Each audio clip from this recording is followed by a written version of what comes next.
Ya. Assalamualaikum warahmatullahi wabarakatuh. Hari ini saya ditemani oleh Pak Charlie. Ya, Pak Charlie ini seperti yang kita ketahui, akhir-akhir ini memang banyak sekali disebut-sebut karena beliau adalah salah satu korban juga dari PIK 2 ya. Jadi ini Pak Charlie ini adalah salah satu pembuktian bahwa yang bergerak di sini, kami bukan mengenai rasis, tapi kami melawan karena kezoliman yang memang begitu kental yang ada terjadi di PIK 2 ya, intimidasi, perampasan, pencemaran nama baik, dan banyak lagi hal-hal yang di sana masih banyak, dan juga belum lagi intimidasi dengan preman. Dan hari ini saya ketemu sama Pak Charlie setelah saya habis memberikan SP di Mabes, kemudian karena insya Allah ARM akan membuat aksi bersama yang berupa konvoy dengan judul satu gerakan bersama menuju Indonesia yang berdaulat. Kami kita akan konvoy bersama mengunjungi 4 titik, dan di sini saya dengan kerendahan hati mengajak Pak Charlie untuk gabung bersama kami karena kita harus menyuarakan ketidakadilan ya Pak ya, terhadap apa yang terjadi, karena banyak banget rakyat yang tidak tahu apa yang terjadi dengan Indonesia, apa yang terjadi dengan rakyat Banten. Kita tidak usah bicara mengenai masyarakat Rempang yang jauh ya, tapi Banten yang mungkin hanya berapa jam dari Jakarta, itu banyak yang tidak tahu, yang tidak mengerti. Dan hari Selasa itu adalah tugas kami untuk mengedukasi bagaimana kedaulatan kita. Kalau kita tidak berusaha sekarang, akan lepas. Ya, ingat, tidak ada tanah negara, yang ada adalah tanah rakyat. Jadi di sini kita akan ditemani oleh Pak Charlie sebagai bukti bahwa kita Indonesia bersatu. Kita di Indonesia bersatu untuk memerangi kezoliman, untuk memerangi para mafia tanah, para penguasa oligarki yang hanya memikirkan untuk kepentingan mereka sendiri saja. Mereka tidak peduli kepada rakyat. Pak Charlie adalah salah satu rakyat Indonesia yang ikut dirugikan. Jadi kita akan bersama-sama, kita akan berteriak, dan sebagai bukti bahwa tidak ada isu rasis di sini.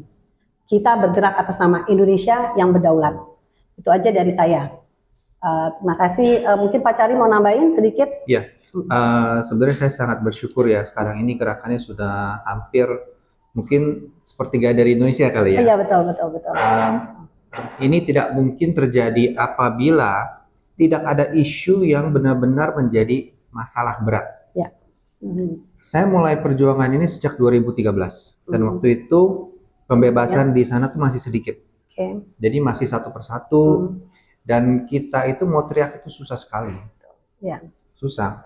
Kalau dilihat dari jejak digital saya, cerita kita udah masuk ke dalam Gatra, udah masuk ke dalam Tempo, website, udah masuk ke dalam Keadilan, majalah Keadilan. Jadi rekam jejaknya sudah ada dari dulu. Namun kenapa gerakan ini sekarang bisa begitu masif? Karena problemnya semakin besar. Apabila kita biarkan, problem ini akan menjadi jauh lebih besar dan tidak bisa dikendalikan lagi. Jadi ini memang sudah waktunya semua orang itu bersuara dan semua orang itu bergabung untuk melawan ketidakadilan. Gitu. Oke, jadi ini juga salah satu kealpaan kita ya. PIK 1 ini dengan adanya PIK 2 itu kan dimulai oleh PIK 1. Di situ kita masih belum mengerti dengan apa yang terjadi. Benar seperti Pak Charlie bilang, mungkin karena nuansa juga ya, atau karena politik atau segala macam, yang pada akhirnya itu kita tahunya PIK 1 sudah jadi. Di situ pernahkah kita terpikir kemana masyarakat yang dulu ada di PIK 1? Pernah terpikirkah kita? Nah, kita tidak mau terjadi hal yang sama dengan PIK 2 dengan cakupan yang lebih luas lagi. Ya, yang itu dan belum lagi ditambah lagi dengan isu-isu pemagaran laut, kemudian sertifikat laut di sertifikat segala macam, ini harus diuraikan satu-satu. Dan Tapi yang paling penting adalah jangan pernah merebut tanah rakyat. Itu aja. Betul. Ya. Dan saya ceritakan sedikit apa yang terjadi kepada kami. Kami itu sudah 2 kali diberikan penawaran jual beli oleh dari pihak pengembang. Namun karena penolakan tersebut, apa yang dilakukan? Pertama, saya dikriminalisasi. Kedua, SHM kami yang sudah 35 tahun dibatalkan begitu saja oleh BPN. Dan itu sudah jelas-jelas melanggar PP 18 2021 kalau nggak salah. Pak Nusron Wahid sudah bilang, sertifikat yang sudah lebih dari 5 tahun tidak bisa dibatalkan tanpa putusan pengadilan. Nah, dalam kasus saya, segitu aja, segitu gampangnya dari BPN menerima permohonan untuk pembatalan sertifikat kami. Dan sudah pasti ini suatu hal yang mungkin bukan terjadi pada saya sendiri, mungkin juga pada orang lain. Jadi kalau kita biarkan ini seperti ini terjadi, maka akan ada banyak pelanggaran-pelanggaran yang lain. Dan kasihan juga yang beli. Yang beli nanti akan menjadi apa ya? Ada konflik di masa depan, ya kan?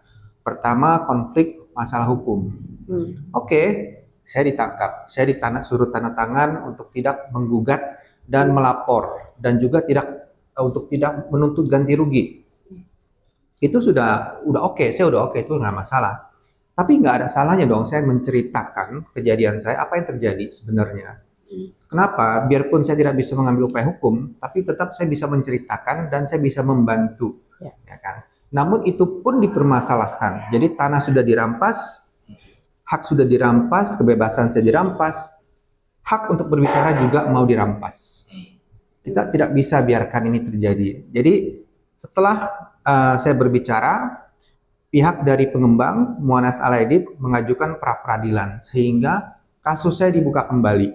Bayangkan, segitu gampangnya membuka kasus orang, segitu gampangnya menjadikan orang sebagai tersangka, segitu gampangnya melepas orang dari tuntutan pidana dengan kondisi tidak akan menuntut hak dan tidak akan menggugat. Jadi saya rasa ini sudah waktunya untuk perubahan, dan saya rasa sekarang ini suatu momen yang tepat untuk kita semua bergerak untuk menuju keadilan yang lebih adil untuk semua ya. Itu aja sih. Dan saya terima kasih juga dengan tim-tim dari RRM ya, dan juga dari teman-teman yang lain untuk perjuangan ini.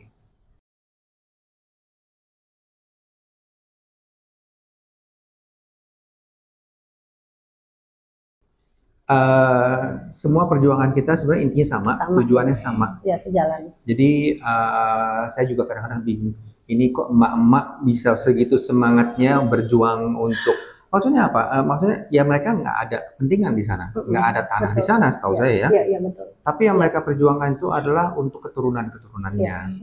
Dan ini juga suatu hal yang saya perjuangkan juga. Saya tidak mau anak-anak saya tinggal di negara di mana mereka berasa tidak aman. Haknya kapanpun bisa dirampas. Itu tidak boleh. Ini yang saya perjuangkan.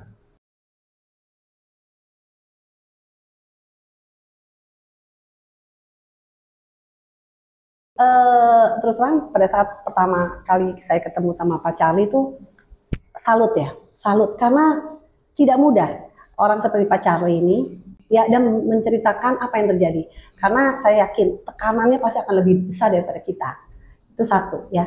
Kemudian tapi saya lihat beliau itu memang tidak main-main ya. Dia cerita sama saya sampai ada sedikit pencemaran nama baik ya. Yang maksudnya itu juga tidak bagus untuk anaknya gitu ya. Itu saya punya dari salut menjadi kagum, menjadi appreciate gitu loh. Ya ini orang-orang seperti inilah yang negara tuh harusnya tuh ada ya untuk kita. Tapi kan selama ini kita belum merasakan kehadiran negara dalam masalah ini ya. Walaupun Presiden sudah bicara tentang PSN itu melanggar segala macam, tetapi belum ada tindakan tegas dari aparat-aparat yang ada di lapangan. Ya, jadi itu, dan memang seperti yang Pak Cari bilang, ini melibatkan keseluruhan aparat jajarannya, mulai dari BPN, dari lurah, dari segala macam gitu. Itu tuh semuanya tuh PSN. Jadi memang tidak mudah, tapi bukan berarti tidak bisa. Ya, saya yakin, saya benar. Saya tidak punya kepentingan apa-apa. Saya juga tidak punya tanah. Tapi kalau tanahnya Pak Charlie bisa diambil begitu aja, tidak memungkinkan nanti suatu hari nanti kalau kita diam, tanah saya, tanah Bapak, tanah siapa aja bisa diambil atas nama kepentingan negara. Padahal yang kita tahu itu hanya untuk kepentingan kelompok. Nah, di situ yang harusnya kita rakyat itu marah. Ingat loh, negara tidak ada tanpa rakyat, ya. Dan kita kembalikan lagi, kedaulatan paling tinggi itu ada di mana? Ada di rakyat. Hanya rakyat yang belum paham. Disitulah tugas kita untuk mengedukasi. Kita yang mengerti ini, tugas kita mengedukasi mereka-mereka agar jangan sampai terjadi hal yang sama kepada mereka. Dan sedikitnya mereka tuh sedikit aware ya, itu aja.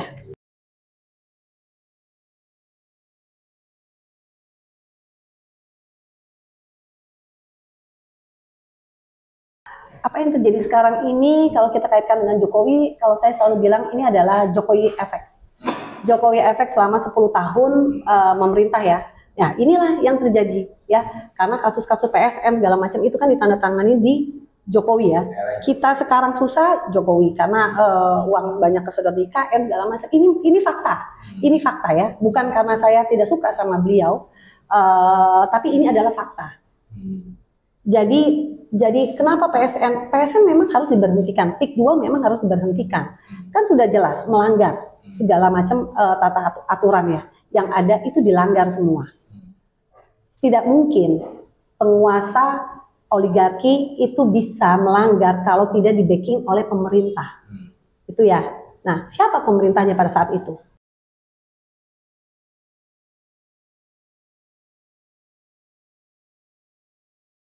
Pada saat aksi, saya akan memberikan karpet merah untuk Pak Charlie untuk naik ke Mokom, untuk menceritakan apa yang terjadi kepada beliau. Ingat ya, ARM itu, panggung ARM selalu ada di jalan.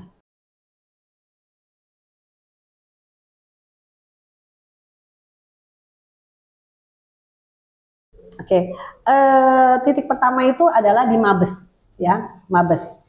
Titik pertama kita akan ke Mabes, kemudian kedua kita akan konvoy dari Mabes kita ke KPK, ya. Di KPK itu nanti sudah banyak ya sebetulnya ya teriakan-teriakan adili Jokowi, tangkap Jokowi, dan kemudian mendesak KPK untuk menangkap Jokowi, tapi kan belum ada sama sekali.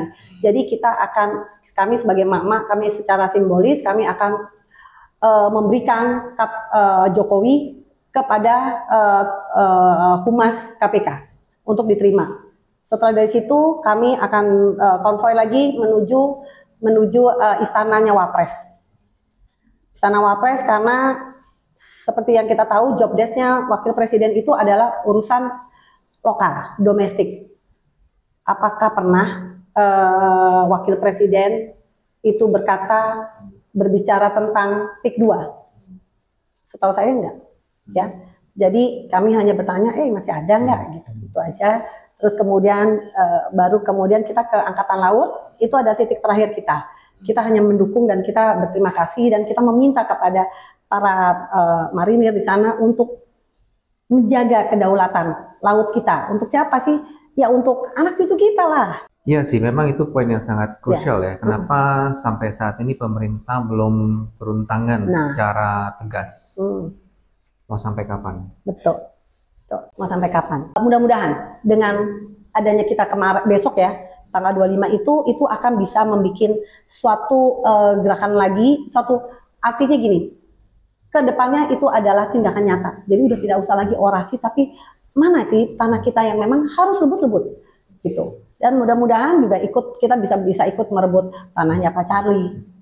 Tapi saya yakin Pak Presiden Prabowo pasti bertindak segera. Karena kan beliau sudah bilang dia berpihak pada rakyat kecil. Nah, tunjukkan itu dan saya yakin itu akan terjadi segera dalam waktu dekat, saya yakin. Aku juga yakin. Ya. Jadi berarti jangan lupa tanggal 25 kalau Anda memang peduli terhadap negeri kita, negeri Indonesia. Ingat 2025 adalah tahun kemenangan untuk rakyat. Rakyat itu siapa sih? Saya rakyat, Pak Charlie rakyat. Kita semua adalah rakyat yang merasa terzolimi. Waktunya kita untuk bangkit. Kita harus kalahkan oligarki dan siapapun yang tidak pro kepada rakyat. Rakyat itu besar, rakyat itu kuat kalau kita memang bersatu. Semua harus kita mulai dari diri kita sendiri. Jangan pernah nunggu tetangga atau siapapun. Dan orang yang lemah itu adalah orang yang menitipkan masa depannya ke bahunya temannya sendiri. Jadi kitalah yang harus menyelamatkan masa depan anak cucu kita, dan juga kitalah yang harus menjaga negara. NKRI adalah harga mati. Kalau NKRI harga mati itu kita suka dengar ya, slogan itu. Aku pikir inilah sekarang kita menentukan kalau NKRI harga mati, bukan untuk siapa-siapa tapi untuk rakyat.